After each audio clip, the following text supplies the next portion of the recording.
Assalamualaikum warahmatullahi wabarakatuh. Baik, di sini saya akan menjelaskan materi tentang basis data, yaitu kuis pertama. Sebelumnya, perkenalkan, nama saya Ahmad Dhanarto Nugroho dengan NIP akhir 3096 dari kelas F dengan tipe soal kuisnya, yaitu tipe soal A. Baik, untuk soal yang pertama, di sini diberikan nota Rumah Sakit Bina Sembuh. Untuk pertanyaannya adalah, berdasarkan studi case tersebut, buatlah ERD dengan ketentuan yang pertama, RD yang dibuat oleh level local design. Kemudian yang kedua, untuk setiap entity tuliskan atributnya. Kemudian yang ketiga, setiap entity menggunakan artificial primary IUID. Yang keempat, tuliskan relationship-nya.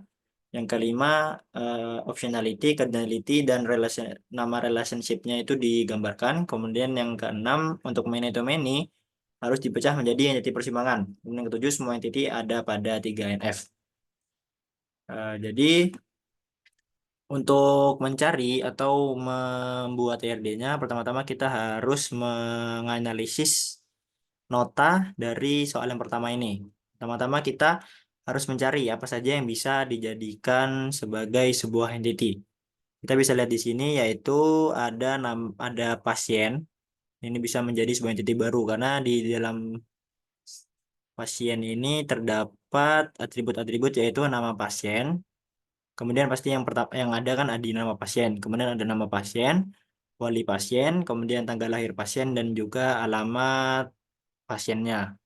Nah, ini akan menjadi sebuah entity baru. Kemudian entity yang lain yaitu ada entity kamar atau ruangan di sini ya. Nah, di sini ada ruangan rawat dengan atributnya, yaitu tipe kamar VIP dan juga nomor kamarnya, atau bisa kita bilang juga ID ruangannya. Kemudian ada, oh, ini nomor pasien, ini kayak ID pasiennya. Kemudian di sini sudah dua entity. Kemudian entity ketiga, yaitu di sini ada nomor transaksi, berarti kita butuh yang namanya entity transaksi untuk mencatat nomor transaksi atau bisa menjadi ID transaksinya. Kemudian kamar tadi sudah, ruangan. Kemudian yang keempat, di sini ada biaya pelayanan. Berarti kita membutuhkan entity pelayanan untuk menyimpan pelayanan apa saja yang ada di rumah sakit tersebut dengan entity harga-harganya. Kemudian di sini ada status.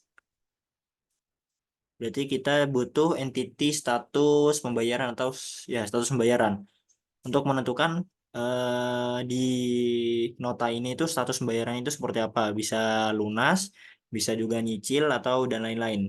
Begitu pula ini yang entity baru juga yang keenam, yaitu metode pembayaran. Di entity metode pembayaran ini isinya itu ada seperti nama metode, bisa non tunai, bisa juga tunai.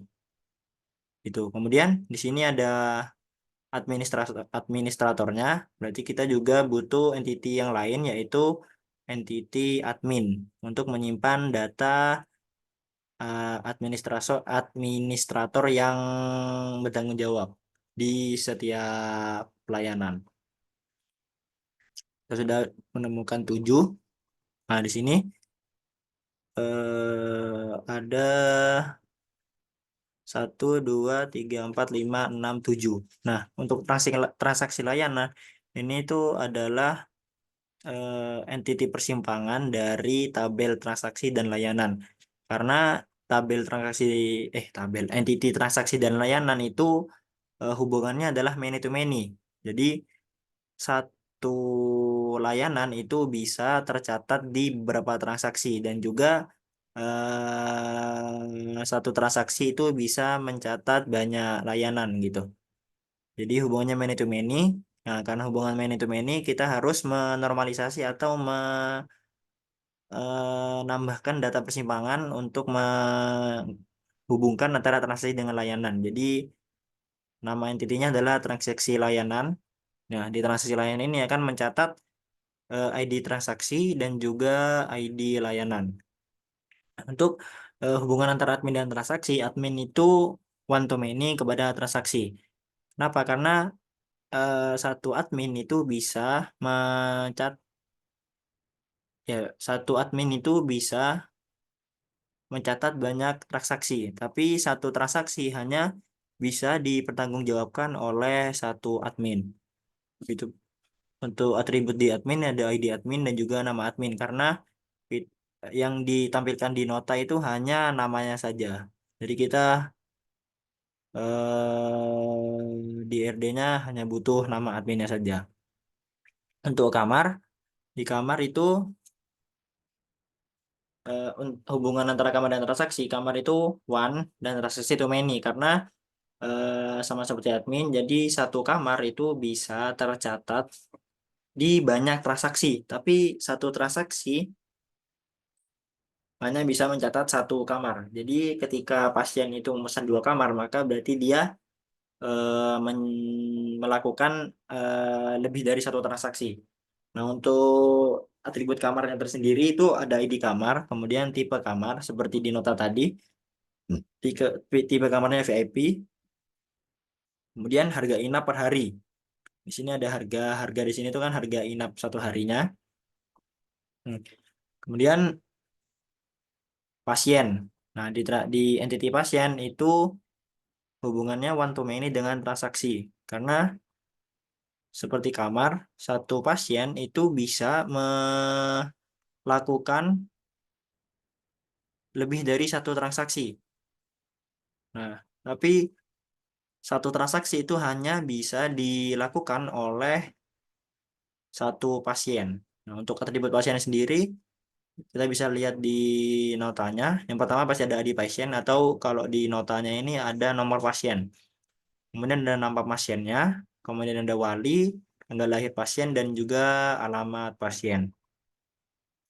Dan untuk metode pembayaran, di metode pembayaran memiliki hubungan one to many dengan transaksi. Jadi satu transaksi itu bisa memiliki satu transaksi hanya memiliki satu metode pembayaran, tapi satu metode pembayaran itu bisa dimiliki oleh banyak transaksi. Jadi satu transaksi itu hanya bisa pembayarannya melalui satu metode saja. Nggak bisa satu transaksi itu dua metode itu nggak bisa.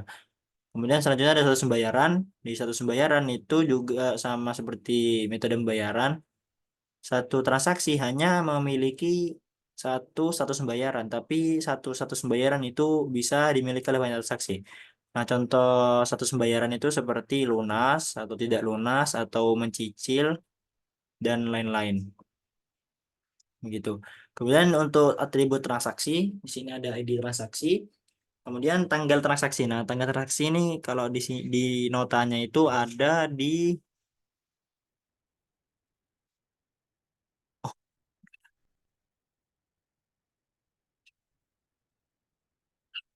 tanggal transaksi itu untuk membedakan transaksinya.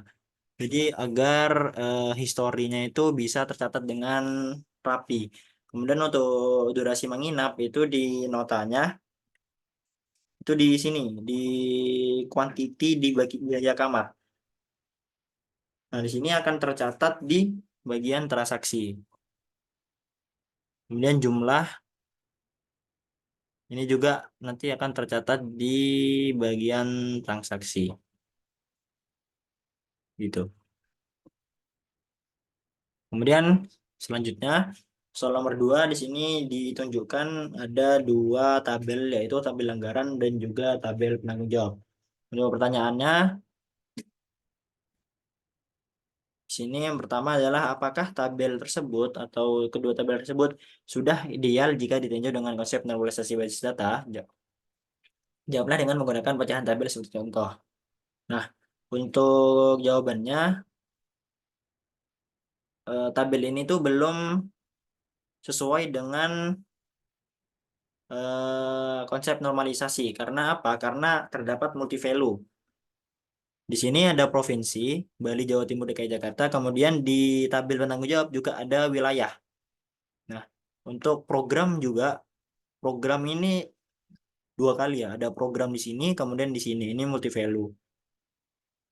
Nah, Untuk normalisasinya, kita harus memisahkan programnya, nama program. Jadi di sini kita membuat tabel program untuk memisahkan atau apa ya, menormalisasi tabelnya. Nah, di si tabel program ini ada ID program dan juga nama programnya.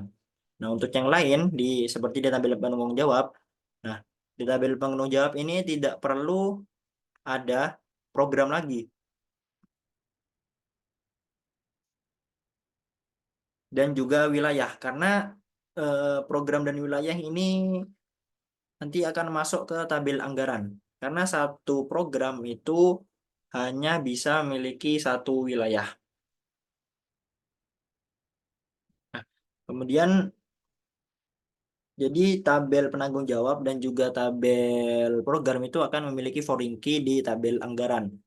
Nah, di sini di tabel anggaran itu ada ID anggaran. Oh, pertama di tabel penanggung jawab itu ada ID penanggung jawabnya, kemudian nama penanggung jawab, alamat penanggung jawab, dan juga nomor telepon setia penanggung jawabnya.